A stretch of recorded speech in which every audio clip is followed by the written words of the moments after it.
Ito na, boss. Medyo mainit lang, boss, ha? Magkano to?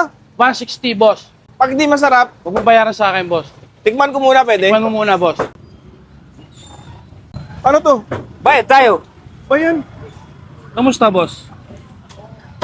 Oh, ba't di ka makapagsalita? Bayad na lang. Bayad na lang?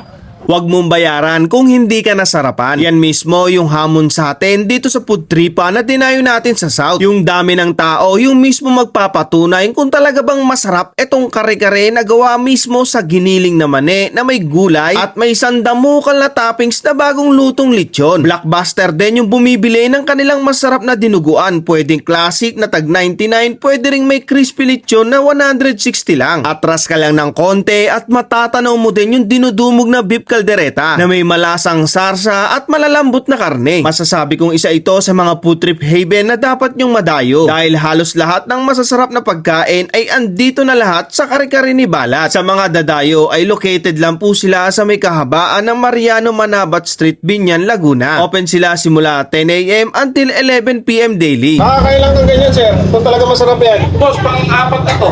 Apat na alin. Apat na gantong malaki. Ganito kadami. Bali 40 kilos to, boss. Isang salang. Dek mo pa piyesta dito sa Laguna. Siyempre, boss, di naman naman yung tao natin dito, boss. So yung sabihin, mabisa talaga yan. Mabisa talaga to, boss. Pag di mabisa to, walang bayad to, boss. Na naman. Sige, patingin muna ako ha. Okay, boss. Ayan, magkano yung ganito kadami? 150, boss. Pop. Parehas na. Boss, dito nga lang pala ito matatagpuan sa kare-kare ni Balat. Manabat Street, boss. Binyan, San Antonio, Binyan, Laguna lang, boss. Waste lang nila, kare-kare ni Balat. Lalabas na yung sa mga cellphone nila, boss.